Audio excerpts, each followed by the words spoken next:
what is karma sannyas and what is the relevance of it for us?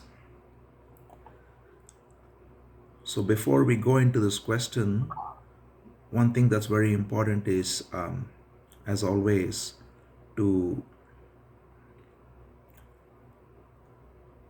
listen and engage in this not as a theoretical discussion, not as something that we can add to our pile of knowledge, as it were, but look into the immediacy of how it affects our living here and now, including in this conversation and, of course, in our every day-to-day activity. So the true essence of listening, which is called in Sanskrit as Shravanam, is itself liberating if listening is done without the separative ego that is trying to acquire the knowledge in order to use it for the future, or in order to have various ways in which they having bragging rights, or saying I know this about Gita, or whatever the philosophy is. Instead, if we listen without that separative structure rising up, but just simply listen and speak as well, then there is a different quality to it. So that's very important always. Now, to go into karma sannyas, the word literally means, karma means action, as many of you know, and sannyas means renunciation, giving up of action. So how can one give up action is it seems like a oxymoron, because action is always happening. We are talking, we are eating, we are working, all kinds of things are going on all the time. And we see this not only in our lives, but we see this in the lives of the great beings, whether it's recently, let's say, Raman Maharishi, or the ancient Buddha, or Krishna. Every sage, every great being has engaged in action of different kinds. And yet there is this idea of giving up of action, or karma sannyas, as Krishna refers to in the Gita. So what that means, this is, by the way, the topic of the 5th chapter of Bhagavad Gita, for those who are somewhat familiar with it, but it doesn't matter. So essentially, there are two ways to go about action. And the terms used in the Gita are karma yoga and karma sannyasa. Both have the word karma in it, which is action. But the way to go about it is slightly different in both. Karma yoga, as is more well known, is simply completely giving up any attachment to results of the actions, to accept whatever comes with equanimity, doing one's action as well as one can, but not having any expectations around the results, and whatever results come, completely accept it with total equanimity. This is karma yoga. Karma sannyasa, giving up of action, is more tricky, because it seems like literally giving up of action and sitting still or not doing anything, but that's not what it means. What it means is giving up the idea that I am doing the action. So Krishna says in the 5th chapter, for instance, that even while touching, smelling, tasting, hearing, seeing, eating, talking, whatever happens, one does not get this idea that I am doing these actions, but simply sees that these actions are happening on their own spontaneously. So this is the essence of, also called as Jnana Yoga in Gita. So that's why karma sannyasa is used synonymously with Jnana Yoga. It is effectively seeing that there is no individual doer of any action. Karma Yoga is simply accepting with a total state of surrender whatever action is done, whatever results come about, whatever comes in whichever form, totally accept it without any resistance. That is Karma Yoga. Karma Sannyasa, which is essentially the same as Jnana Yoga, is to see that even while the actions are happening, there is no doer thereof. How does one see this? This is the essence of what is also called as self-inquiry. When we engage in actions, we notice, we can start with something very simple as even sight. When we see, even right now, the image on the screen, there is the physical action of light hitting the eyes, forming an image in our brain, and there is the movement of memory that recognizes the image not only of the object that is seen, but also it creates an image of the one who sees. So in an instant, there is this rising up of the stimulus and the response, which creates an apparent subject and an object that says, I am seeing X, Y, or Z. But if you look at it very carefully, the object X and the subject I are both images created in memory. The physical I does not say, I am seeing. The image formed in the brain of the object itself does not say, I am seeing. There is a secondary rising up of a subject and an object, which makes this idea that I am seeing something. This is the exact same process in which every activity of the senses, both in terms of perceptions and in terms of actions, happen. So traditionally, or in fact most accurately, there is known to be 5 perceptive senses and 5 active senses. So these senses engage in action on their own, and in each action, in each perception, there is a certain rising up of an image of a subject and an object. And this rising up is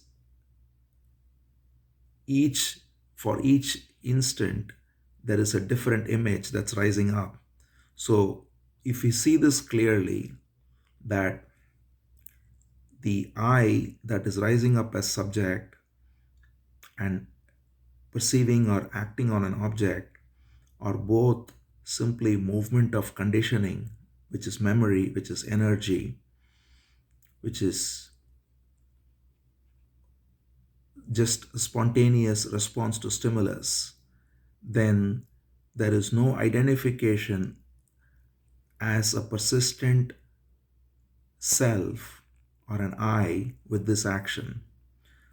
So Krishna uses this beautiful phrase. He says in 5th chapter again, Swabhavastu pravartate. He says Swabhava means conditioning.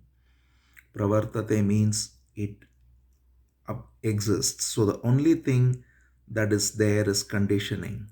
It is conditioning which is stored in memory, which is acting, whether it is in terms of language we speak, in terms of actions we do, in terms of thoughts we think. Everything is happening due to the conditioning, which is swabhava in Sanskrit. That is the innate conditioning that is unique to each brain, as it were. So to see this and therefore not create through delusion that I am doing these actions as some permanent entity is the essence of karma sannyasa. Whereas karma yoga is very simple, it just says that every action that happens, every moment, I completely accept as it is. Now, interestingly, the question is asked by Arjuna, which of the two is better? Because one is simply accepting the result of the action, no matter what. Effectively, it's totally surrendering to whatever is. Whatever arises this moment, simply accepting it as is. The other is to see that I am not the doer and be very clear that actions happen on their own through a spontaneous movement of stimulus and response, through conditioning, through memory, through whatever it is. And the answer given by Krishna is very interesting. He says very clearly that karma yoga is easier than karma sannyasa, because when you are engaged in action, if we are simply able to accept the result totally without any resistance, that will lead us, he says, to what is called as karma sannyasa. So the interesting thing to notice here is that we can roughly clearly see that karma yoga is surrender, because it is simply with acting with no resistance. Whatever comes, accept it as the divine will, as God's will. And it leads us to recognizing that we are not the doer. So if we look into, for instance, Upadesha Saram, which is written by Ramana Maharishi, another beautiful work which summarizes the entire teaching. First, he says, if you surrender all actions, it results in purification of the mind. Ishwararpitam nechaya kritam chitta shodakam mukti sadhakam. He says, if you, Ishwararpitam means to surrender every action to the Supreme Being, nechaya kritam, and therefore doing action without any desire for the result. Chitta shodakam, it results in purification of one's inner faculties. Mukti sadhakam, and it enables total freedom. And when that is there, then comes this automatic inquiry, which is who is doing the action in the first place, which is the essence of karma sannyasa. So it's a very good question, and I thought it may be of very practical relevance to many of us, because many would say, for instance, that self-inquiry is, I've heard people say it's very abstract or it's very difficult. And I think it's primarily because we engage in it as a mental activity or as an intellectual inquiry, which is happening on a field that is not very clear. So this is why what's very important for us is to clear the ground, as it were, in which the inquiry happens. And as um, this verse of Upadesha Saram says, Chitta Shodakam, the purification of one's inner faculty is like a prerequisite almost for one to engage in what is called as karma sannyasa, or giving up of doership.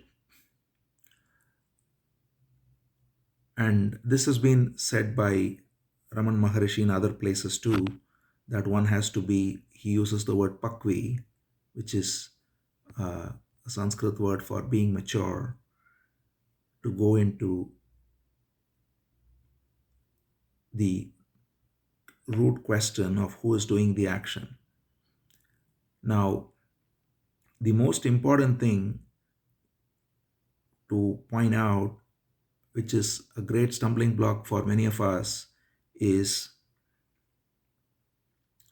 when we go into this question of who am I, or to into self-inquiry,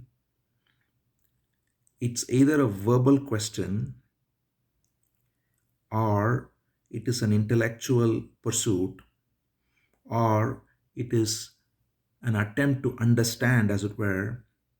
And all these activities are activities of thought. Whether one is verbally questioning or trying to understand or trying to figure it out, all of these are mental activities which are not going to remove the essential delusion, because the one engaging in these activities is already an identity called the seeker, or the one who wants to understand, or the one who wants to realize. So that's why the true teaching, as Ramana Maharishi always pointed out, is in silence, is in mauna. And the silence comes about when there is absolutely no resistance to life itself. So one of the very important things that we lose sight of, perhaps, in this journey is somehow to have resistance to life in even any subtle form, and yet think that we can still understand our true nature. And there is a great fallacy there. First of all, we can never understand. The very attempt to understand is a division, is a duality. And second, as long as there is resistance, we will never be able to be in that silence where the true realization, the true understanding happens. It's a happening and not a doing. And for that to happen, there has to be total non-resistance to life. So this is why Krishna beautifully points out in this that there are two things he says in that chapter, 5th chapter, which are both equally important. One is that they are not different ultimately. The one who says karma yoga and karma sannyasa are totally different, as if they are two different paths, he says he is ignorant. So, because there is this idea among many that there are multiple paths, as it were, to reach one summit. But Ramana Maharshi also, for instance, very clearly states that there is only the one toll gate, he calls it, to go through, is to recognize that the ego is false. So yes, true silence is egolessness. Absence of, or not even absence, but the recognition of the non-existence of ego is true silence. So there is, and this is again, if you read Adi Shankara's commentary on Bhagavad Gita, which is very beautiful, Of course, it's very dense. He points out again beautifully that Karma Yoga is the path of purification which leads to true flowering of jnana, which is self realization.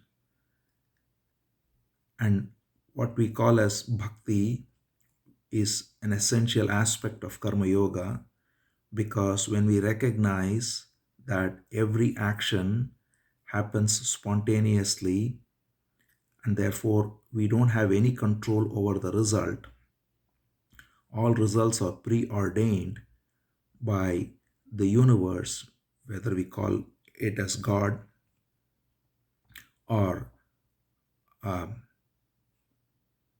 Shakti.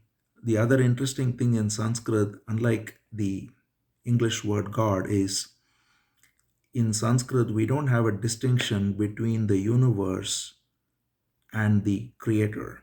So, if for those who may know Vishnu Sahasranamam, the first word in Vishnu Sahasranamam is Vishvam. Vishvam Vishnu Roshatkaro. That's how it begins. Bhuta Bhavya Bhavat Prabhu. So Vishnu is Vishvam. Vishvam is Vishnu. So the universe is Ishvara. Ishvara is the universe. There is no distinction that there is a creator sitting separate from the creation in the sky. This kind of fantasy is not found in true Vedanta or true spiritual wisdom, which is the essence of all Upanishads and so on. So when we recognize that the universe is itself Ishvara, it's not created by Ishvara as a separate entity, but it is an expression of Ishvara. Vishwam is Vishnu. When we recognize this, and this Vishwam, which is Vishnu, is an intelligent entity, therefore, the universe is pulsating with intelligence in every atom, every cell, every speck of this universe. And we can never understand this intelligence in its whole holistic nature. Even the action of the mitochondria in one cell is beyond what any supercomputer can handle. There is so much intelligence in every cell of our own body, let alone the vast universe we see. So when we recognize this infinite nature of intelligence and therefore recognize the perfect intelligence with which the universe moves, and therefore we surrender to the universe completely, we are here to do whatever is meant to be done as our duty or our action, but completely, totally, without any resistance, accept whatever comes about as the apparent result of the action, recognizing that it's perfectly preordained, every single moment, every single action. That is Karma Yoga. And Krishna says that this Karma Yoga is easier because it leads one easily to Karma Sannyasa, which is then the direct recognition that therefore I am not the doer. The actions happen spontaneously on their own through conditioning.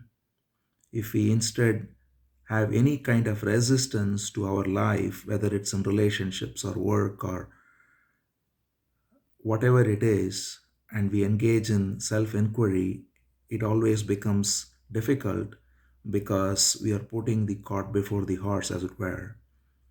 So that's why Krishna says those two things. One is there is only one path, there is no difference between Karma Yoga and Karma Sannyasa, because both are essentially the same.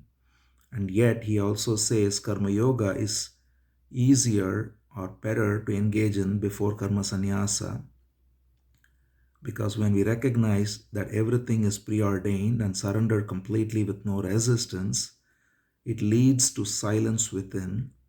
It leads to a peace within in which there is a non-verbal recognition in silence that I'm not the doer even. Every action happens on its own.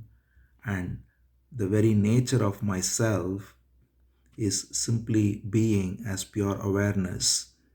And this is not a verbal thing, because when we say words like awareness or consciousness, it can again be captured by thought and created into a concept. But if we don't hold too strongly to the finger pointing to the moon, then we can see this directly in the silence that comes about. So that's the essence of karma yoga and karma sannyasa, which is the essence of Bhagavad Gita, which is the essence of, for instance, Upadesha Saram, which we saw, or any teaching for that matter. If we even I think the Bible says, "Thy will be done." So if we recognize that Thy will, the divine will, always predominates and works perfectly on its own, then it leads to a space of no resistance to what is. When there is no resistance to what is, and what is whatever is right now, each moment. When there is no resistance to what is, when there is total surrender, then there is the silence in which the ego is non-existent, because it's seen as simply not even present, and the sense of doership also goes away, and thereby one remains in this silence. So that's the essential import of this question.